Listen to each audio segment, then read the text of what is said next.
नमस्कार।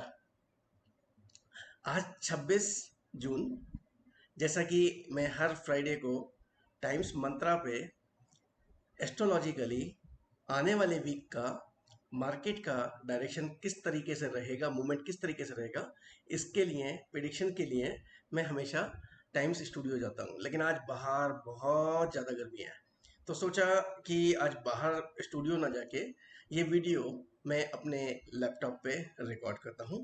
और क्योंकि आपका बहुत प्यार मिला, लास्ट टाइम मैंने जो अपना वीडियो अपने चैनल पे दिया था उस पे काफ़ी सारे लाइक्स और काफ़ी सारे व्यूज़ आए। तो अगेन आई एम ट्राइंग कि मैं इस बार वीडियो आने वाले वीक का प्रिडिक्शन भी अपने चैनल पे दूं। और जस्ट एक रिक्वेस्ट कि अगर आप मेरे वीडियो आपको अच्छे लगते हैं तो लाइक का बटन वीडियो पे जरूर दबाएं, बेल आइकन को दबाएं, सब्सक्राइब करें ताकि मेरे आगे आने वाले वीडियो भी आप तक पहुंचते रहें।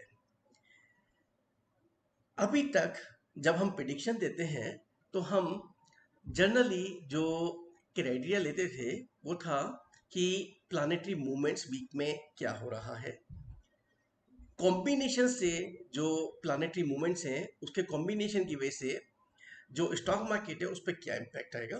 बट इस बार मैंने दो चीज़ें और साथ में ट्राई की हैं, क्योंकि प्लानिटरी मूवमेंट में देख रहा हूँ कि इस वीक में कोई मेजर चेंजेस नहीं है अपार्ट फ्रॉम मून का। तो उस पर इस बार मैंने जो तिथि और नक्षत्र के भी जो चेंजेस हैं उसको भी इस वीक में मैंने कंसिडर किया है। और ये जो इस बार प्रिडिक्शंस हैं ये जो टोटली बेस्ड हैं, जो प्लानिटरी मूवमेंट्स है वो हम केवल प्लानिटरी मूवमेंट्स ना होके जो हम दिक पंचांग के हिसाब से जो प्लानिटरी मूवमेंट्स है, एक तो वो कंसिडरेशन और दूसरा तिथि और नक्षत्र का भी जो चेंजेस है उसको भी हमने कंसिडर किया है। तो सबसे पहले जान लेते हैं कि इस वीक में प्लैनेट्स की क्या पोजीशन है। पहली चीज नोट करने की, इस वीक में कमिंग वीक में कोई भी बीएससी एनएससी की कोई भी ऑफिशियल छुट्टी नहीं है। अब बात करते हैं प्लानिटरी मूवमेंट्स की। 29 जून से लेकर 3 जुलाई 2026 का जो समय है उसमें सूर्य जेमिनी में अब मिथुन राशि में कंटिन्यू रहेंगे। मून का चेंजेस आएगा, आगे डिस्कस करूंगा कि कहाँ से कहाँ मूवमेंट है। मरकरी जेमिनी के अंदर कंटिन्यू रहेगा। वीनस कर्क राशि में बने रहेंगे। मंगल लियो राशि में बने रहेंगे। जुपिटर कर्क राशि में बने रहेंगे, एक्सल्टेड रहेंगे। शनि पाइसिस में रेट्रोगेट करेंगे। राहु एक्वेरियस में रेट्रोगेट रहेगा। केतु भी लियो में रेट्रोगेट रहेंगे। यूरेनस टॉरस में कंटिन्यू करेंगे। नेपच्यून पाइसिस में कंटिन्यू करेंगे। प्लूटो कैप्रिकॉन में कंटिन्यू करेंगे। अब अगर इस वीक में जो इम्पोर्टेंट है, जो नोट करने का है कि no major planetary increase between 29 June से लेके 3 जुलाई का जो वीक आ रहा है इसमें कोई भी मेजर प्लानिटरी मूवमेंट्स नहीं है। जुपिटर एक्सल्टेड कैंसर में बने रहेंगे। शनि रेट्रोगेट बने रहेंगे पाइसिस में पूरे वीक में। Rahu one Ketu retrograde motion में एक्वेरियस एंड लियो में रेस्पेक्टिवली बने रहेंगे। यूरेनस टॉरस में बने रहेंगे। केवल मून जो फास्ट मूविंग है इस वीक में उसी का एक शॉर्ट टर्म एस्ट्रोलॉजिकल जो इम्पैक्ट आएगा डिफरेंट राशि में मूवमेंट का, वो स्टॉक मार्केट पे आएगा। तो अब यह देखें हम इसमें चंद्रमा का जो मूवमेंट है बिटवीन 29 से 3 जुलाई, 29 जून से 3 जुलाई। 29 को धनु राशि में मून रहेंगे। नक्षत्र जो चेंज हो रहा है वो मूल से पूर्व आषाढ़ हो रहा है। तिथि जो है पूर्णिमा है। 30 जून को सेजिटेरियस में बने रहेंगे, पूर्व आषाढ़ में नक्षत्र में रहेंगे। तिथि जो है कृष्णा प्रतिपद रहेगी। 1 जुलाई को सेजिटेरियस मून राशि, नक्षत्र पूर्व आषाढ़ में बने रहेंगे और तिथि जो है किशन प्रतिपदा से द्वितीय तिथि की तरफ मूवमेंट देखने को मिलेगा। 2 जुलाई में जो चंद्रमा है वो कैप्रिकॉन में बने रहेंगे, में मूव होंगे। जो नक्षत्र हैं वो उत्तर आषाढ़ से श्रावण में मूव होगा। तिथि किशन द्वितीया से तृतीया तिथि की तरफ मूव होगी। और जो 3 जुलाई है उस समय जो मून है वो मकर राशि में बने रहेंगे। नक्षत्र श्रवण राशि रहेगा। तिथि कृष्ण तृतीया से चतुर्थी में मूव करेंगे। अब इनका जो एस्ट्रोलॉजिकल ओरिएंटेशन है, इन प्लैनेट के मूवमेंट का, तिथि का और जो कंबाइंड आपका नक्षत्र का जो मूवमेंट है में का जो इम्पैक्ट है उसको समझते हैं। 29 तारीख को विच इज मंडे। चंद्रमा सेजिटेरियस, नक्षत्र मूल। इसका इंटरप्रिटेशन क्या है, इसका मतलब क्या हुआ है, ये जो डे है ये strong directional move after holiday लेके आता है।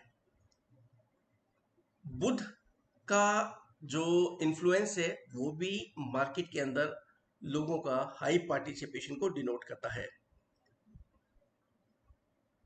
गुरु जो है एक मार्केट के अंदर ऑप्टिमिज्म प्रोवाइड करेंगे बाइंग साइड के लिए। शनि का जो रेट्रोगेड है ये रैली के बाद में शॉर्ट टर्म में रिवर्स गियर लेके आने को डिनोट करता है।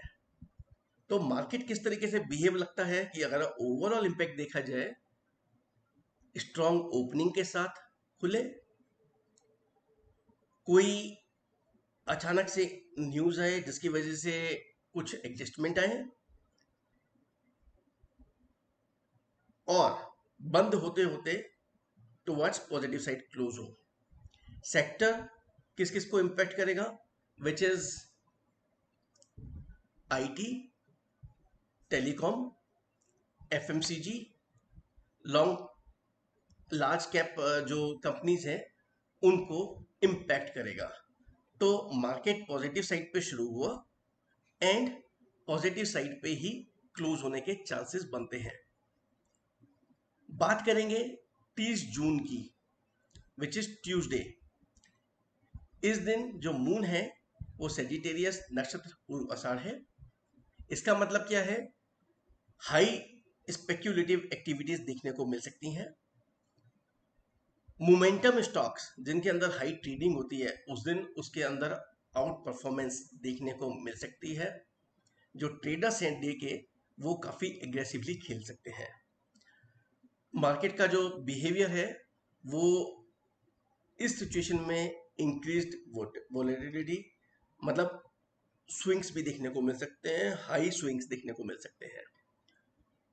मिड कैप उस दिन अच्छा परफॉर्म कर सकते हैं, और जो सेक्टर फेवर होते हैं which is on 30th June, which is auto, capital goods, reality and mid caps.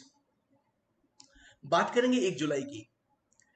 Moon Sagittarius, नक्षत्र पूर्व आषाढ़। इसका मतलब क्या है कि जो कॉम्बिनेशन मरकरी का जो इन्फ्लुएंस है पूर्व आषाढ़ के साथ में, ये एक सपोर्टिव ट्रेडिंग एक्टिविटी को सपोर्ट करता है। It supports the trading activity and increase liquidity in the market.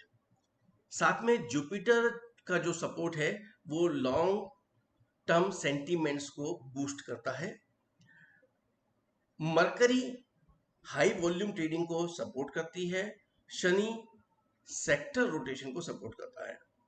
तो मार्केट का जो पॉसिबल बिहेवियर है, अगेन इंस्टीट्यूशनल बायर्स का जो पार्टिसिपेशन है वो हायर साइड पे देखने को मिल सकता है। जो लीडिंग सेक्टर की जो लीडरशिप है वो एक सेक्टर से दूसरे सेक्टर पे मूव होते दिखाई दे सकती है। डेरिवेटिव्स के अंदर हाई एक्टिविटी देखने को मिल सकती है।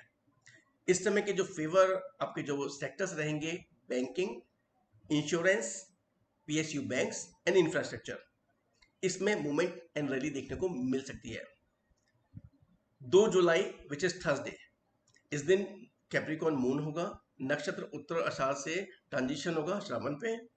इसका मतलब क्या हुआ कि institutional participation and sector rotation will be more prominent.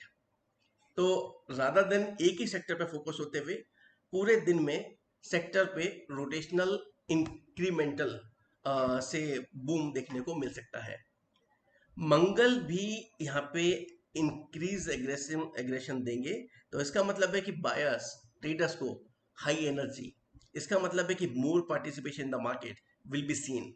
Rahu भी यहाँ पे फॉल्स ब्रेकआउट्स देने को कि मार्केट एकदम रैली की तरफ चलता चला जा रहा है लेकिन बीच में ब्रेक लग गया। तो जो फॉल्स इंडिकेशंस हैं वो राहु यहाँ पे दे सकते हैं। Uranus sudden sector specific movement को यहाँ पे डिनोट करता है। पूरा क्या मार्केट का जो बिहेवियर है उस दिन कैसा दिखाई देखने को मिल सकता है, विप्स ऑफ प्राइस ऑप्शन एक्शन देखने को मिल सकता है, हाई इंट्राडे वोलेटिलिटी देखने को मिल सकती है। जो सेक्टर्स हैं जो यहाँ पे इस समय फेवर हो, जिनको मतलब जिनमें आपको फेवरेबल सेक्टर्स इस दिन के लिए पर्टिकुलर दिन के लिए दिखाई देंगे, which is defence, metal, energy and PSU. 3 July Friday, moon Capricorn में, नक्षत्र श्रावण में। इसका मतलब क्या है कि consolidation, increase volatility and weekly adjustments. Jupiter stability को सपोर्ट करेगा, शनि प्रॉफिट बुकिंग को सपोर्ट करेगा, बुध वॉल्यूम बढ़ाने में हेल्प करेगा। इसका मतलब मार्केट का जो बिहेवियर है, इंक्रीज डेरिवेटिव एडजस्टमेंट्स। बाद के सेशन जो towards the end of the market की तरफ आएंगे उसमें वोलेटिलिटी देखने को मिल सकती है और वीकली पोजीशन स्क्वायरिंग ऑफ देखने को मिलेगी। जो फेवर सेक्टर होंगे वो एफएमसीजी, फार्मा और आईटी देखने को मिलेंगे। तो यदि हम ओवरऑल देखें निफ्टी एंड निफ्टी बैंक का जो दिखाई दे मार्केट में जो इस वीक में दिखाई देगा, यदि बात करें 29 को, तो निफ्टी बुलिश साइड पे दिखाई देगा, निफ्टी बैंक आपको न्यूट्रल से बुलिश साइड की तरफ मूव होता दिखाई देगा। इसका मतलब है कि मार्केट के अंदर increase participation of investors buying side पे आपको ज्यादा देखने को मिलेगा। 30 तारीख को भी निफ्टी बुलिश साइड पे, बैंक निफ्टी भी बुलिश साइड पे दिखाई देगा। High momentum and speculative buying दोनों चीजें देखने को मिल सकती हैं। 1 जुलाई को अगेन निफ्टी स्ट्रॉन्ग बुलिश दिखाई देगा, निफ्टी बैंक माइल्ड बुलिश दिखाई देगा। इसका मतलब है कि जो आपका सुबह का जो सेशन है उसके अंदर सेंटीमेंट्स न्यूज के बेस पे जो सेंटीमेंट्स हैं वो पॉजिटिव साइड पे मूव करते दिखाई देंगे। कुछ ना कुछ न्यूज ऐसी आएगी जिससे मार्केट के अंदर खरीदारी बाइंग साइड पे लोग ज्यादा पार्टिसिपेट करते दिखाई देंगे। सेकंड को वॉलेटिलिटी बहुत ज्यादा दिखाई देगी निफ्टी में, और निफ्टी बैंक के अंदर भी वॉलेटिलिटी देखने को मिलेगी क्योंकि ये मंगल और राहु का जो कोइंसाइड है ये मार्केट में शार्प इंट्राडे स्विंग्स लेके आ सकता है। थर्ड को मार्केट निफ्टी माइल्ड बुलिश और जो निफ्टी बैंक है वो न्यूट्रल साइड पे देखने को मिल सकता है। Means at the end of the session last में पॉजिटिव रहेगा, बट द सेम टाइम बहुत ज़्यादा एडजस्टमेंट देखने को, मतलब जो पिछले डे का था उससे लेवल में बहुत ज़्यादा डिफरेंस देखने को नहीं मिलेगा। यदि पूरे वीक का सेक्टर में इम्पैक्ट देखें कि कौन से सेक्टर स्ट्रॉन्ग स्टैंड रहेंगे, which means IT, telecom, FMCG, pharmaceutical, digital technology based जो बिजनेस है उनके अंदर उनके स्टॉक्स में आपको स्ट्रॉन्ग बाइंग देखने को मिल सकती है।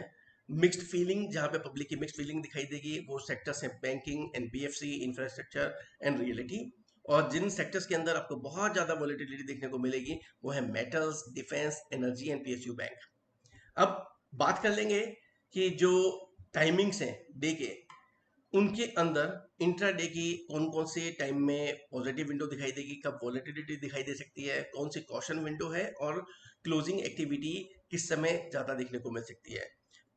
हम एक्टिविटी बात कर चुके हैं कि पॉजिटिव साइड या नेगेटिव साइड वाला पार्ट पे, तो वो कौन सा टाइमिंग होगा कि जिस समय क्लोजिंग के टाइम पे ये मेजर एक्टिविटी देखने को मिलेगी। तो मंडे की बात करें तो पॉजिटिव विंडो जो है 9:32 से 10:18 पे। वॉलेटिलिटी जो आपको देखने की या रिवर्सल देखने का जो टाइम है वो है 11:42 से 12:18। और जो कॉशियस विंडो है वो है 1:48 से 2:16। और जो क्लोजिंग विंडो है 2:52 से 3:24 पे। यहाँ पे लास्ट में मार्केट पॉजिटिव साइड पे देखने को मिलेगा। ट्यूसडे की बात करें तो ट्यूसडे को जो पॉजिटिव विंडो है वो 9:40 से 10:26। जो वॉलेटिलिटी या रिवर्सल की पॉसिबिलिटी है वो 11:58 से 12:36। जो कॉशन विंडो है वो 1:32 से लेके 2:05 की, और जो क्लोजिंग एक्टिविटी है उस दिन 2:48 से 3:18 पर देखने को मिलेगी। बुधवार विच इज 1 जुलाई, इस दिन जो पॉजिटिव विंडो है वो 9:28 से 10:12। जो रिवर्सल की पॉसिबिलिटी है जिस टाइम में विच इज 10:58 से 11:32।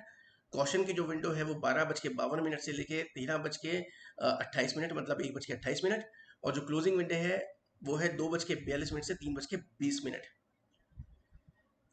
थर्सडे 2 जुलाई जो फेवरेबल और जो पॉजिटिव वाली विंडो है वो 9:46 से 10:30। वॉलेटिलिटी जहां पे देखने को या रिवर्सल देखने को मिल सकता है वो है 11:20 से लेकर 12:04। और जो कॉशन वाली विंडो है 1:40 से 2:12 दिन के। और जो क्लोजिंग एक्टिविटी वाली विंडो है वो है 2:56 से 3:26। जो फ्राइडे थर्ड वीक का जो लास्ट डे है, इस समय जो पॉजिटिव विंडो है 9:34 से लेकर 10:16। जो रिवर्सल जहां पॉसिबिलिटी है वो है 11:36 से 12:14। जो कॉशन विंडो है वो 1:18 से 1:54। क्लोजिंग एक्टिविटी की जो विंडो है वो 2:40 से 3:28। Before I close the window, as I always say, ये जो प्रिडिक्शंस हैं ये एस्ट्रोलॉजी बेस्ड प्रिडिक्शंस हैं। इनके लिए इस जो हमारी प्रिडिक्शंस हैं इसको केवल केवल आधार मान के, ना आप बाइंग ना आप सेलिंग, दोनों में से बिना किसी सेबी रजिस्टर्ड एडवाइजर के कंसल्ट किए या अपने विवेक को यूज किए बिना केवल प्रिडिक्शंस के बेस पे आपसे एक्सपेक्टेड नहीं है कि आप मार्केट के अंदर प्ले करें। आपको ये ध्यान रखना जरूरी है कि investment in the capital market is always risky. Now यहाँ पे ये जो एस्ट्रोलॉजिकल प्रिडिक्शंस हैं ये आपके लिए हेल्पफुल हो सकती हैं। आप उसको अपने ट्रेंड्स या चार्ट्स या फिर अपने जो कैंडल्स हैं उनके साथ अलाइन करके देख सकते हैं। अगर आपको लगता है कि ये हेल्पफुल है तो इनका यूज़ आप जो चार्ट्स के साथ में मिला के यूज़ करके अपने जो मार्केट पे इन्वेस्टमेंट है उसको आप बेहतर बना सकते हैं। बट अगेन कॉशन कि ये can not be considered only as the basis of putting the investment in the equity market. धन्यवाद। कैसा लगा आपको मेरा ये वीडियो? और लेट्स होप कि ये जो प्रिडिक्शंस हैं एस्ट्रोलॉजिकली बेस्ड ये सही आए। आप अपना फीडबैक, अपना प्यार जरूर देते रहिएगा। धन्यवाद।